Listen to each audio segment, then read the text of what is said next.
Hello, welcome back to Kenton and Habiba. Let me show you what I'm eating today. I have a giant cup of tea, Nathan's hot dog, some broccoli, and a large wedge of cabbage, some pickles, one soft-boiled egg cut in two, and a little bit of spice with 1 teaspoon, just a teeny teaspoon of ranch. But no, seriously, it is such a blessing to be able to eat without worrying about GI concerns, because a couple of years ago, that was not the case. And I've shared many times that I have to adhere to a gluten-free diet. And I get a lot of questions asking me, how did I know that was the problem? In other words, what were my symptoms and how did I get diagnosed? And we're going to talk about that and then go food shopping so you can see what it's really like for me, because it can be a challenge sometimes. The supermarket is filled with a lot of goodies, filled with wheat that I can't eat. So going back at least 5 years ago, I used to eat wheat. I used to eat bread. I used to eat, baked goods like anybody else. I grew up eating wheat products. So this is not something I was born with. So about 5 years ago, I started to have a lot of abdominal pain, and a lot of times the abdominal pain would radiate into my back. And this went on for several months. I was working as a locum or a traveling doctor at the time, and eventually I got to see a doctor for myself, and they did tests and they told me, oh, you just have acid reflux. I knew it wasn't acid reflux. Then eventually I had further testing, and then I was told that I had an infection, H. pylori infection. I got placed on a lot of antibiotics. This stuff was pretty potent. It made me very sick. I felt like I got better, but then the pain came back. So I knew something else was up. I also at the time was having a lot of issues with my skin, but also like around my eyes would get red and inflamed, but we couldn't really pinpoint it. And I was also having joint pains, random joint pains. And my provider at the time would just say, oh, we can set you up for physical therapy. Maybe it's because you're getting older. Maybe you need to do more exercise. It was a lot of that. I felt like no one was really listening to me, right? Or that I was a bit of a hypochondriac. So in short, my stomach was always hurting me, especially before I ate, but then also after I ate. And then I was having these joint pains and weird skin symptoms and bloating, and just stuff just did not make sense. And I felt really paranoid when it came to eating food, because I knew somehow this was tied to the diet, but we couldn't figure out what was really wrong. I remember waking up feeling so frustrated, scared, and just paranoid, because my stomach literally would look like I was 5-6 months pregnant. Like it would expand right in front of me over the hours, even before I would eat. So of course, my mind would go to the dreaded C word, cancer. So eventually I talked to my primary care physician, and we decided I needed to see GI. And it turns out I was already close to the time where I should have a colonoscopy based on my age. So I was set up to see GI, and I discussed my concerns and symptoms with them. And I was also scheduled for an EGD or endoscopy to look at my small intestine. To be honest, before the colonoscopy and even right after the colonoscopy, thinking about some sort of food intolerance or celiac or gluten sensitivity or anything like that was not really on my mind. All I kept thinking is, Lord, please let it not be cancer. So when I got home from the colonoscopy and EGD, you get a paper report, a preliminary report, right? Because they still have to do a pathology and get results. But the initial report showed that she was testing for celiac. And that's when it hit me. Wait a minute. Celiac, that has to do with wheat. So maybe I should eliminate wheat from my diet even before I get the results to see if that makes a difference. So that's exactly what I did. As soon as I eliminated wheat, most of my symptoms went away. This is a good graphic. I'm sure you've heard of people having IBS or irritable bowel syndrome, which mainly involves the large intestine. They usually get urgent diarrhea or constipation. or some of them may even have celiac disease. Whereas celiac disease involves the small intestine, and it's usually an autoimmune disorder.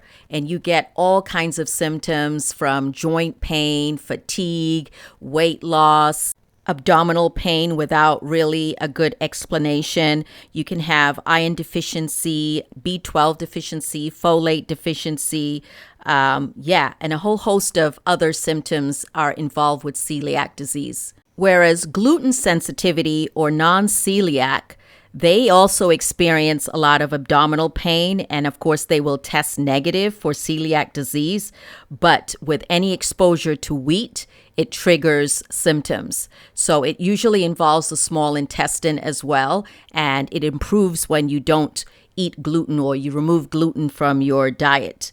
It's a milder form than celiac disease. And again, you can get abdominal pain, bloating, headaches, fatigue, joint pains, skin rashes, depression, anxiety, anemia, body aches in the bones, muscle and connective tissue. It's a lot. Do you think that food intolerances are increasing, or do you just think that our awareness to it has increased because of the internet?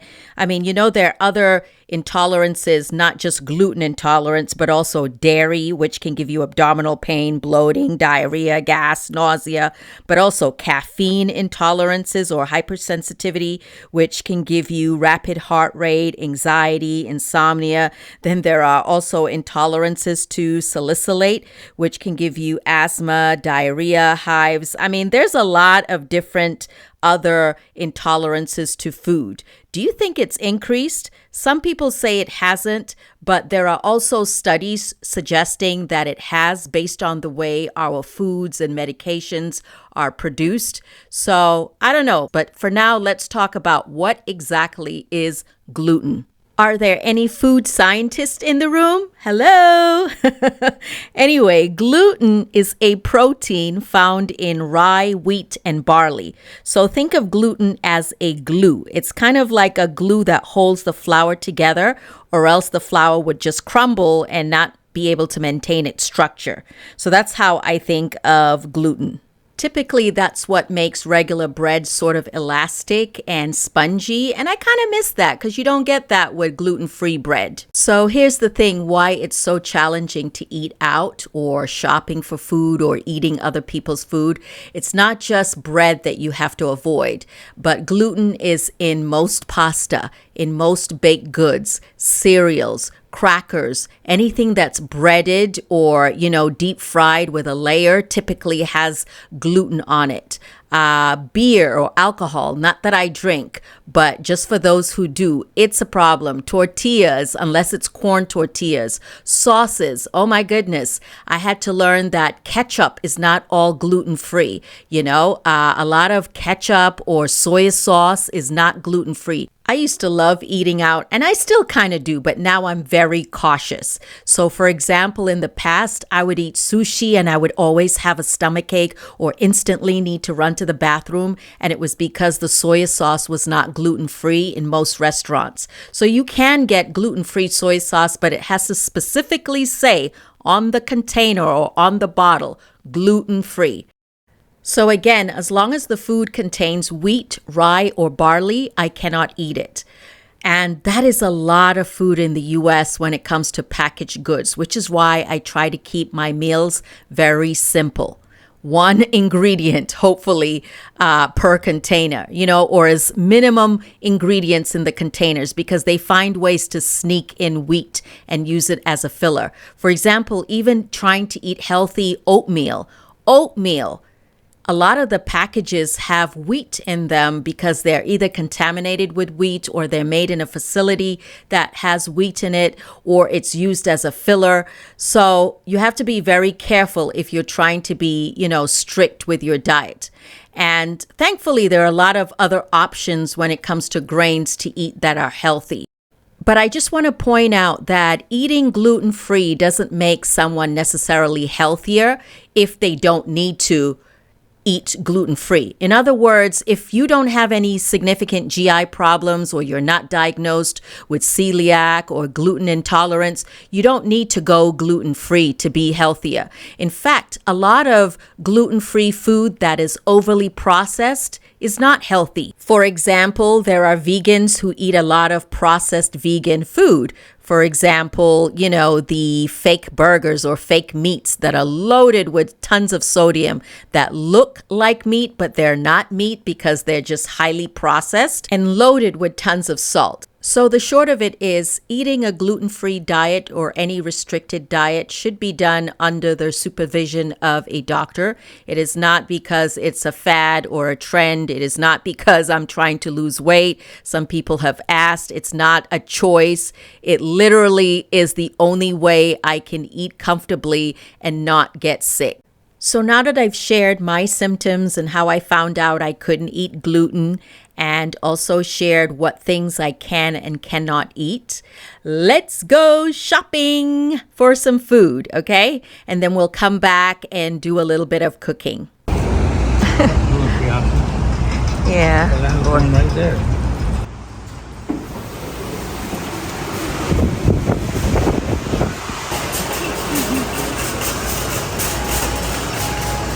Can't eat that. Can't eat that. Oh, they got 4th of July stuff now. So I can't eat that. But I can certainly eat everything in the middle here. So unlike other supermarkets where the bad things are in the middle and then they say stay on the edges, I love that Wegmans puts all the healthy stuff in the front. So all the fruits and berries are pretty much right in the front. So there's no excuse. No excuse for not getting some heart-healthy blueberries, raspberries,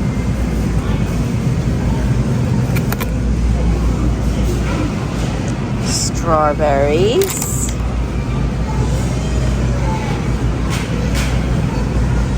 a lot of grapes. I wonder, I'm gonna taste it and see.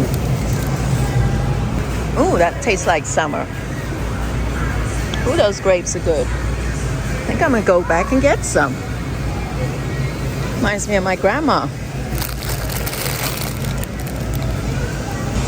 Got some corn, broccoli. I don't know, these broccoli don't look that great. You're getting the crowns. Organic peaches, limes, $3.99.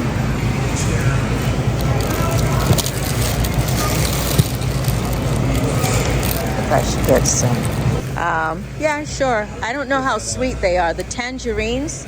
What were those tangerines you got before? Those were really sweet. These are just, to me, pretty. And a surprise when you open them and they're bright red. Right. Got some dragon fruit.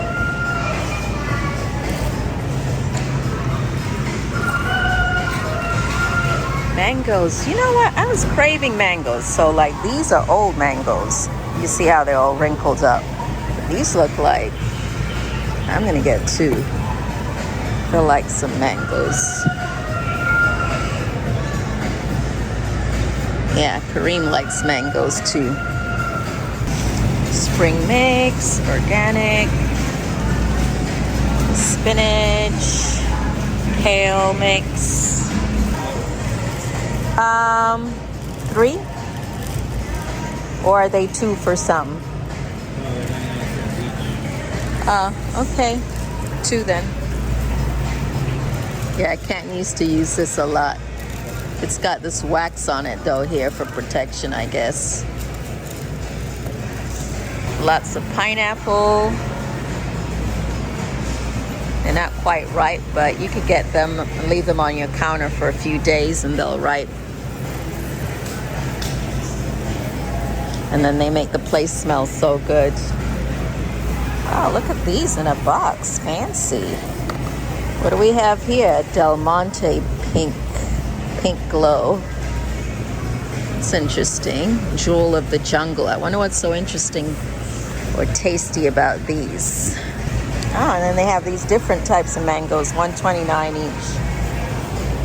Ooh, that looks so delicious. Not quite ripe. I like the other mangoes though better in terms of taste. Fuji's? They're sweeter. Yeah, I like when they're sweet. Yeah. Prices have definitely gone up. Like this bag of apples, $9. $9.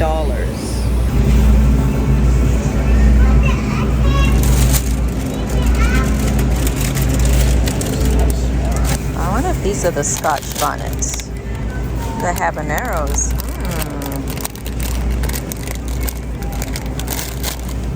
And of course, mushrooms. Mushrooms are delicious. Mushrooms are delicious. Should I get some mushrooms? I like mushrooms. All right, let's get some ginger. I can just freeze it. Ooh, I love butternut squash, especially in the wintertime for soups. Or just baked or steamed. Absolutely love it. What is this? Black organic garlic. I've never heard of that before. Black organic garlic. Interesting. Getting some kale. Of course, we love our flowers. Obsessed.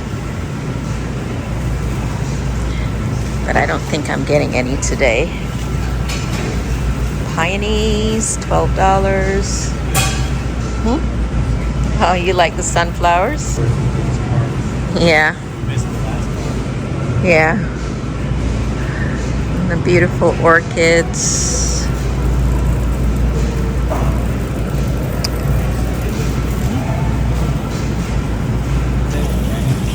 Yeah, thinking.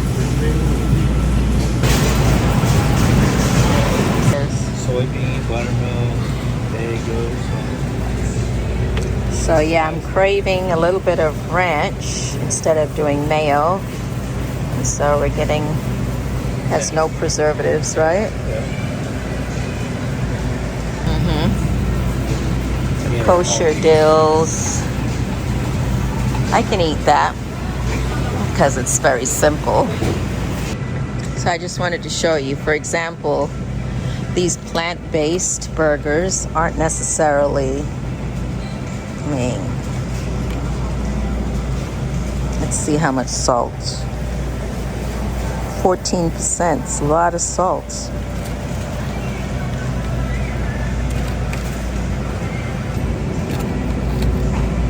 No fillers, no artificial flavors or colors, no corn syrup, 100% beef. This is my version of junk food. I don't buy it often, and I didn't buy it today. But I do like them. Here's another thing I definitely can't eat. All of the cookie dough and puff pastry. It's just loaded with sugar and artificial ingredients, so I don't miss it anyway. We rarely drink soda or sugary drinks unless we're out and there isn't another option. I've already picked up a bottle of yellow mustard, but I wanted to show you, see how it has the gluten-free sign on it. One thing I really miss eating is couscous, but it's wheat-based. I remember as a child eating couscous with some spicy liver. I remember as a child in Nigeria, this Kanuri woman making like spicy liver with couscous. Oh, so good. Oh, really? So I can't eat any of this stuff, the regular pasta, whole grain, all of this. Well, this one I can eat. It says made from chickpeas.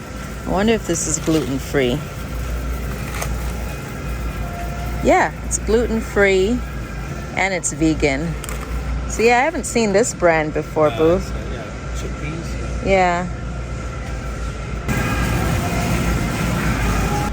I can't eat any of this stuff. I miss Walker's shortbread, but they do make a gluten-free version.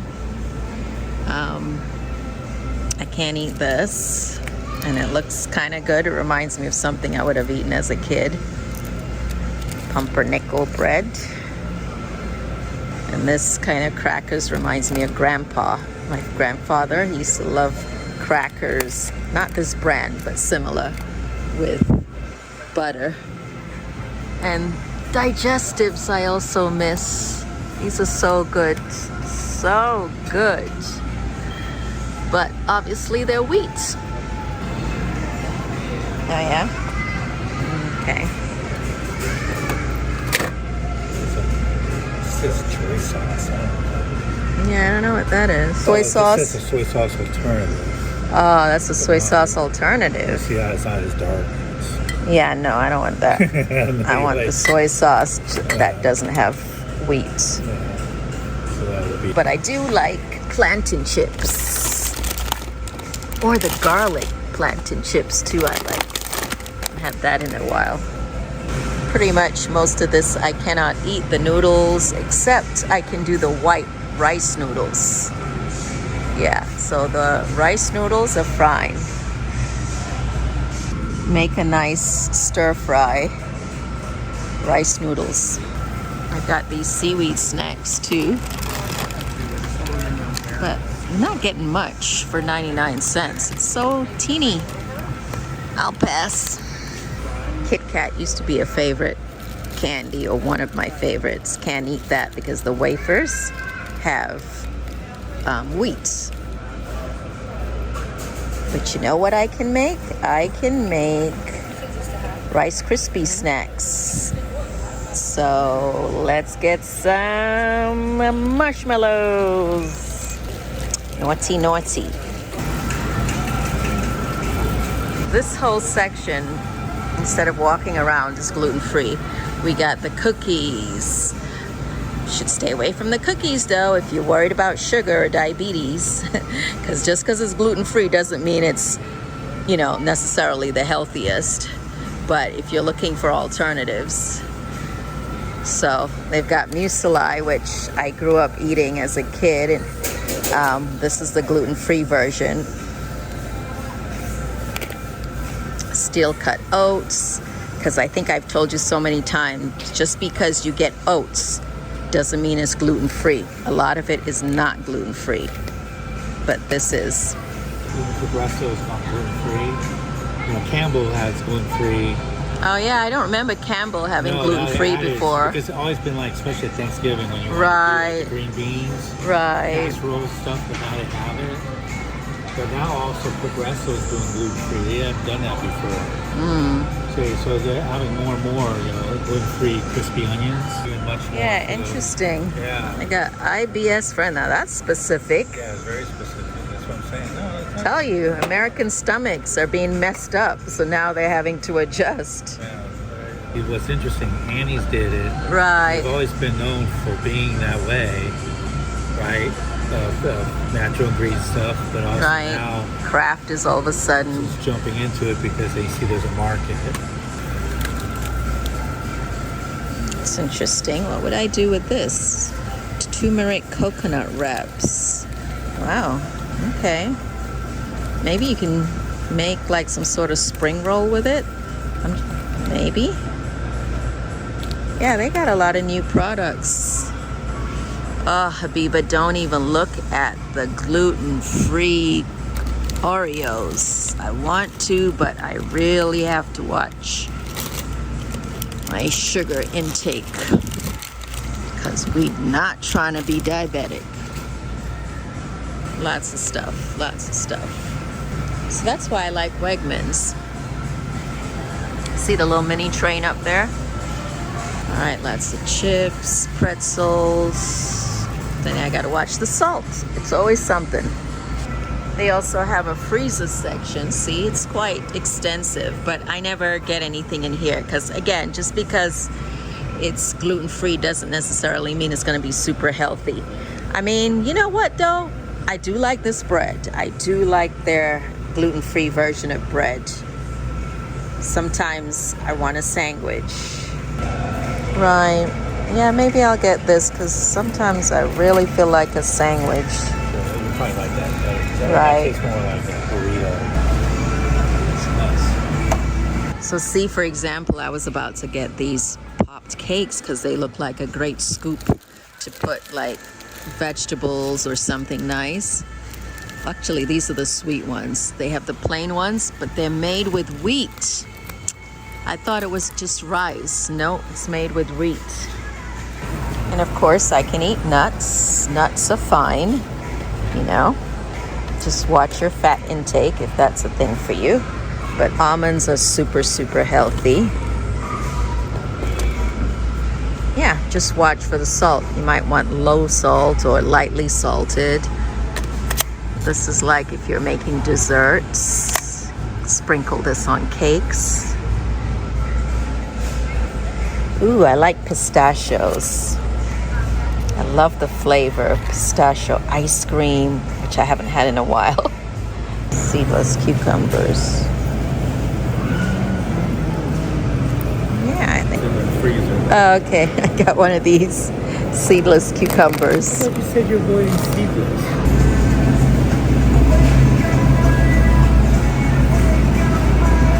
They have cut watermelon, but I prefer getting a whole one instead. Why did I walk down here?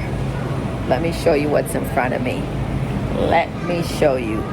Cheesecake. Oh my God. And if you could just smell.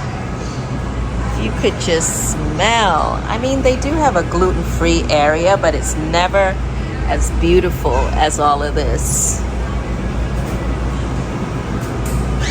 Actually, the mini cheesecake might be gluten-free. I don't know. How cute is this teacup? How cute! How cute! You're killing me here. So we're at the gluten-free section. Okay, so this is new. Yeah, they didn't have this before. I'm not squeezing it. Oh, right there. What are you doing, boo? I gotta be gentle. All right, how much? Oh my God. $6.50. $6.50? Yeah, I'll pass. I told you I'm trying to watch my sugar. What is this? Caramel pecan cheesecake. This is the whole one, and these are the slices. I should reward myself for doing this video. Does that say 5? Yeah. Are you bugging? 5 for a teeny slice. Yeah. Oh my God. No, I don't even want to touch that. Macaroons I always like though. I got these before. Yeah, no, they're fine. It's almost like I'd rather spend $12 for the macaroons, even though they're tiny, versus that one slice of cheesecake. Cute little cakes, banana cake. Here. Is this gluten-free, this angel cake? Wait, is it?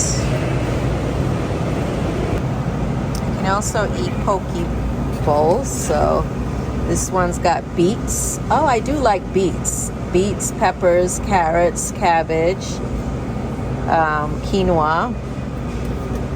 And they have this one, spicy tuna, radishes, carrots, cucumbers. I found the watermelon. I thought they didn't have any, but they do. Yeah, this is seedless. But why are they all seedless? I think I want regular watermelon. these are regular. All right, let's get the regular. $7. Why are they more expensive? Yeah, they're more expensive. That's this crazy. is long. And is this where you got the eggplant? Yeah, I got it. Okay, cool. And we got peppers, the big peppers. Yes, you do. I'm trying to see if Kenton wants some cake. Let's go. All right. All right, let's go. Woo, the sun is in my eye. Imagine it was dark 2 hours ago. About an hour ago, it was dark, and now it's bright again. Anyway, I hope you enjoyed this video, shopping with us. Me sharing some gluten-free options. I mean, there's a lot you can eat. It can be restrictive, and it can feel like you don't have a lot of options at times and frustrating, but there's also a lot you can still eat. Okay, let's head home and get something to eat. I thought I was coming home to cook, but Kareem's cooking. And he always makes things that I can eat too, so this is gluten-free. Looks like it's got scallions. He's always teasing me though. It's got scallions. What's the flour base? What kind of flour? Gluten-free flour? And rice flour. And spinach. And tofu. Interesting. Okay, folks, it's a new day. I was going to end the vlog when we finish shopping, but you know what? Let's just keep going. Let me show you something quick I am making for lunch. Just using a few of the vegetables that we bought from the supermarket, right? So this would be a, typical gluten-free meal for me when I'm trying to be semi-healthy. Nothing too much. Ooh, mushrooms. I said I love mushrooms. Make sure you wash your mushrooms. Yeah. So I'm just peeling it. I kind of like to take off that outer layer and then slice them up and saute them. Mushrooms are a great alternative to meat if you want that like meaty texture, especially when you add a little bit of soy sauce. And don't judge my pan. I know it looks beat up, but it's a small one. Here's my soy sauce, gluten-free soy sauce. Just adding a little bit because it's quite salty. So you only need a little bit. So mix, mix, mix. And then using the same pan, I did not wash the pan. Yep, the same pan. Got myself a fried egg. And I would also like maybe this avocado if it's ripe. Okay, I'm going in with the gluten-free tortillas or wraps. They're very light, very soft. Putting it on the stove just to kind of toast it a little bit. And then I'm going to go in with my egg, my fried egg, and the sauteed mushrooms with onions and peppers and spice and soy sauce, and adding a little bit of avocado, about half an avocado. Not the best avocado, but it'll do. And then I'm adding a teaspoon. The serving size says 2 tablespoons allowed, but I'm only adding a teaspoon, heaping teaspoon. And then I like to spread it all over, right? Just kind of smear it all over so that every bite gets a little bit of the flavor. Wrap it up and then enjoy. So this is a pretty filling gluten-free lunch for me. Yeah, and don't forget some fruit, some pretty fruit like the strawberries. Have a bite. And then I wanted some sriracha because I like a little bit of pepper. Sriracha pepper is not that hot. Oh, and for those of you that are like, where are the vegetables? Here it is. I had some steamed broccoli. So seriously, that was a typical lunch for me, and a giant cup of hot tea with almond milk. I hope you enjoyed learning about my gluten-free diet, going shopping with us, and Biscuit wanted to say hi before we go. Don't forget to thumbs up and leave me a comment. Bye!